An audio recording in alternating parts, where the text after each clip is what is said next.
Internet, YouTube, what is up? My name is James. I know I haven't made videos on YouTube in a long time. I have two other YouTube channels, or two total YouTube channels, and I've been feeling like making videos lately about football and particularly about the Cleveland Browns. I am a lifelong diehard Browns fan. I have been through the 0-16s and the 1-15s, and through the time that they were taken out of the league and moved to Baltimore and became the Ravens, and we had no Browns until we got the Browns back. My entire life, I'm 35 years old, and it's been a long, hard ride to be a Browns fan.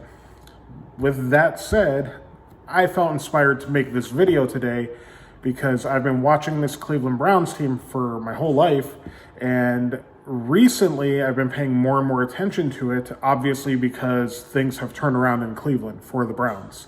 And this past weekend, the Cleveland Browns took on the Tennessee Titans and annihilated the Tennessee Titans, not even close. The score showed one thing. If you actually watched the game, it showed a whole different thing. It was 41-35 in the final, and the game wasn't that close. The Browns came out and did what every national football media pundit said that they couldn't or wouldn't do, and that was to come out and beat a very, very, very good team convincingly, and also to have their quarterback, Baker Mayfield, lead the charge, lead the way, play a solid game, and carry the team through a victory against a good opponent. And they did both of those things. So I'm going to be looking forward to seeing the Colin Cowards, the Stephen A. Smith characters of the world who nonstop have downplayed the talent and the record of the Browns in the 2020 NFL season. I cannot wait to see them get on TV and either own up to the fact that they've been wrong this whole time, or to continue to make nonsense excuses, which I have a feeling that's how it's going to be. For those who don't know, Baker Mayfield is playing right now at an elite NFL level. Over the past 5 games, he has been very, very good. 3 times this year, he's led the league in QBR, and this past game, he threw 4 touchdowns in the first half, something that has only happened for the Cleveland Browns one other time in 1951 by Otto Graham, one of the all-time great quarterbacks in the history of football. So, for the doubters out there, the Browns are now 9-3. They have cemented the fact that they will end the 2020 season with a winning record. They have a 93 or so % chance of making the playoffs this year, and if they continue playing the way they have been playing, not just on the backs of Nick Chubb and Kareem Hunt and their run game, they can be a threat in the playoffs. Not only will they make the playoffs, but they could potentially win a playoff game and potentially more. I'm not going to put all the apples in the they're going to the Super Bowl and going to win this whole damn thing basket, because I don't know if anybody could beat the Kansas City Chiefs, let alone the Browns.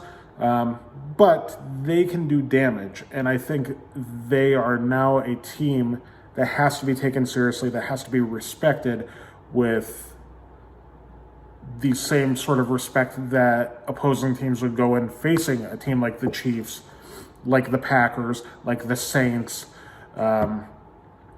like the Steelers this year, like the respect that people automatically give the Ravens every single year. The Browns now deserve that respect in 2020. First and foremost, for Baker Mayfield, I have to say I'm convinced and I am confident that he is the Cleveland Browns franchise quarterback in the long term. Not only should they give him his 5th-year option, pick up his 5th-year option, but they should extend him and give him a worthy contract of a franchise quarterback, because I think he is the solution there, and I think he plays very well. Kevin Stefanski and the staff that he has hired is the absolute perfect fit for Cleveland, for what they're trying to do, and for a quarterback like Baker Mayfield. I'm not saying that Baker's a top 5 guy overall in the NFL. What I am saying is he's definitely in the upper half. He's top 15 quarterback for sure. And there's a number of quarterbacks that I would rather have Baker Mayfield on my team than. And those quarterbacks are guys that have notoriously garnered a lot of respect over the years. I would rather have Baker than Carson Wentz. I would rather have Baker than Derek Carr. I would probably rather have Baker than Ryan Tannehill, although I think they're very similar. I would rather have him than Jimmy Garoppolo, Drew Lock, Sam Darnold, Daniel Jones, all of the lower tier guys who have come up in the same class and in the same few years in this era that Baker has come up in. I would much rather have Baker than. At this point, based on 2020 alone, right now, I would rather have Baker Mayfield throwing the ball and handling the ball for the Cleveland Browns than I would rather have Lamar Jackson. So that being said, I think Baker's the guy. I think the Browns deserve respect. They're 9-3. I'm super excited to see what they do with the rest of this year and how they break into the playoffs if they can hold on and make it, and the sort of damage that they can do. Like I said, I don't think anybody's beating the Chiefs. I think the Chiefs are going to soar through the entire playoffs straight back to the Super Bowl and probably win, because I don't think the NFC has a team that can handle the Chiefs, and I don't think there's a team in the NFL that can. But if the Browns make the playoffs, that is a massive, massive start, and it's a massive statement, and they have next year to look forward to and to build on. Regardless of how things play out, from this point till the end of the season, the Cleveland Browns should walk away from 2020 positive, and their fans should be very happy with everything, the way it's played out, and the way that the quarterback and the offense has played. And this game also, the defense. At the beginning of the year, I was a little iffy on the defense because they were riddled with injuries and problems. The secondary has been pretty weak all year. They've had a ton of injuries. Greedy Williams hasn't played a game this year. Denzel Ward is now injured. And Ronnie Harrison also injured. Myles Garrett was out for a couple games with COVID-19. But they are rising to the occasion continually and improving with a bunch of guys that are out there that would be second and third string players in the secondary, and a very good defensive line that's finally starting to kind of put it together.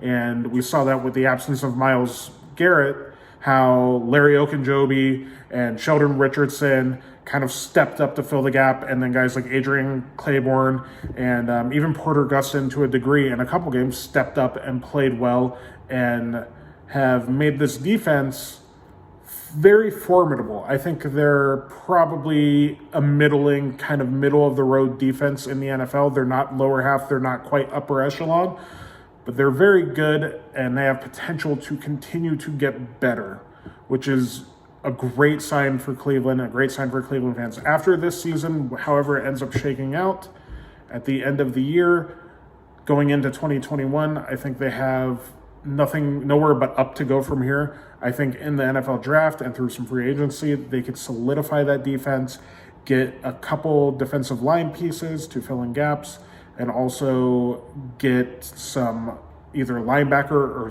maybe not safety help because they have Grant Delpit coming back, but they could draft a linebacker, maybe another corner, and some defensive line help to solidify and take that defense from kind of middling but improving to being an elite defense in the NFL. I think they can get there. And the offense right now, it's an elite NFL offense led by Baker Mayfield on the backs of Nick Chubb and Kareem Hunt and the rushing attack. And unfortunately, without Odell Beckham Jr., but if they get Odell back and maybe they keep this thing going and get him back on the field, who knows if they're going to keep him or trade him long term, but they could be even a bigger threat. Right now, the Cleveland Browns are a serious problem and a serious threat for every team in the AFC and in the NFL. I don't think that they're getting the respect they deserve yet, but I can't wait to see them continue on this path, and no matter how it shakes out, they have to be respected. So that's all I have for all of the Colin Cowherds, Stephen A. Smiths, all of the doubters, the haters, the people who don't take Baker seriously as a franchise quarterback, the people who like to throw around the term game manager.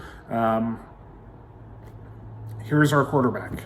And you could call him everything that you want, but our 9-3 record and the fact that while we're only going to get a wild card spot in the playoffs because the Steelers, for some weird anomaly, are just playing out of their minds and are 11-0 right now.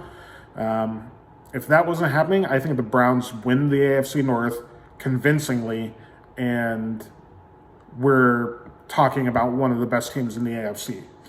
Either way, that's all I have to say for now. I look forward to next Monday night's game where the Browns take on the Ravens at home, and we have an opportunity to build on the momentum that we've had going into these 4 games.